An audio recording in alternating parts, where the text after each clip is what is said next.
Heavyweight boxing fans, what's the deal? I'm on Pulev's official Facebook account, and I'm looking at this post that he uploaded, when was this, 11 hours ago. And he did a interview, and he says, agreed match between Joshua and Sauerland, not with me. Negotiations are being negotiated without being asked.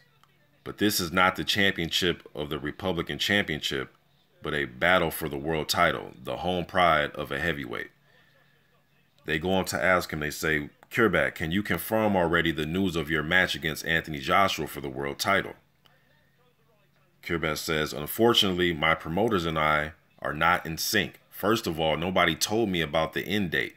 We had conversations on this subject, but we didn't agree on anything specific.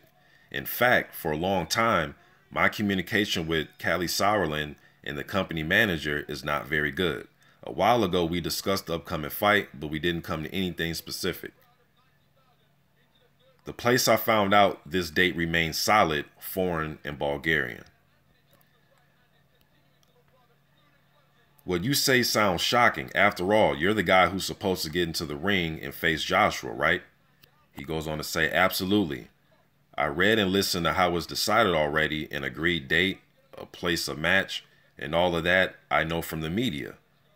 Only we're not talking about the Republican Championship, but for the battle for the World Championship. All right, he also goes on to say, yeah, the talk started more seriously 2 weeks ago. First, we waited for Klitschko to say if he would accept a rematch, then rushed to the meeting. But with the thought of a commission not to win, if for some people a match against Anthony Joshua is a unique opportunity to earn millions, things look different to me. I've never been in the ring driven by the thought of what and how much I'm going to win. The financial part is not the most important. I want to get in the ring, be prepared, be ready to fight for victory. He also says, since I've been in position for an official contender for the world title, I repeat that I need a minimum of 3 to 4 months of time in which I can fully train and prepare professionally for a similar impact. Let me repeat. Since I've been in the position of an official contender for the world title, I repeat that I need a minimum of 3 to 4 months of time in which I can fully train and prepare professionally for a similar impact. And I stand behind my words. All right, so what he's saying is he's not ready for October 28th. He wants 3 to 4 months minimum. So he's talking about what? End of November, end of December, somewhere in there where he will be ready. He's saying his communication with his team is they're not seeing eye to eye right now, and they're making business decisions as he's making it seem behind his back without his knowing. All right, so what do you guys think about this, man? Do you think it's bullshit? Do you think he is just ducking a match with Joshua for as long as he can? Or do you think he has a right to say, hey, man, I didn't make that deal with them. I didn't agree to that. I need at least 3 to 4 months minimum. But my thing with that is, how can Pulev be in a position where he can dictate things to the title holder, you know what I mean, to the sanctioning body? Like, how can he dictate terms? You know, he's a contender. You know, I think he should be ready in 2 months. I mean, he's a guy that likes to stay active.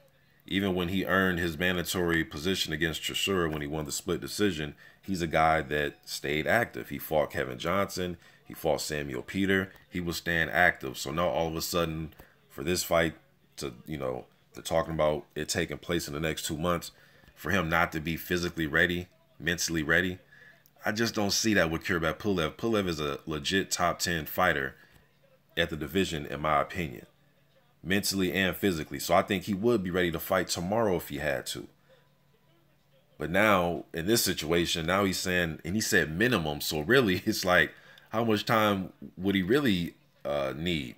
What, 5, 6 months? I don't know, man, but he said he needs 3 to 4 months. All right. So what do y'all think about this? I just don't see how he can be able to dictate the terms, man, being the contender. It's not like he's, you know, this superstar contender where we have to wait on him and the money's coming, you know. This is totally opposite, man. So does he really have a leg to stand on? And you know, as fans, we go back and forth with, you know, who should get the fight first between Ortiz and Pulev. This is one of the reasons why I was picking Ortiz. One, because he's undefeated. He's a lefty. I think the style matchup, I like it. I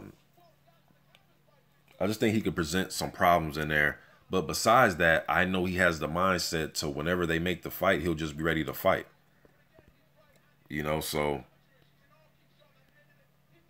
what do y'all think about this, man? Are you okay with this? Do you not care if it takes place late November or late December? Or do you think, hey, man, take the October 28th date, get in the damn ring in Cardiff, and let's go from there? I don't know, man. I'm going to leave this in the comment section for you guys. I'm going to just copy paste the article, leave it in the comment section. Curious to read these comments. I'm out.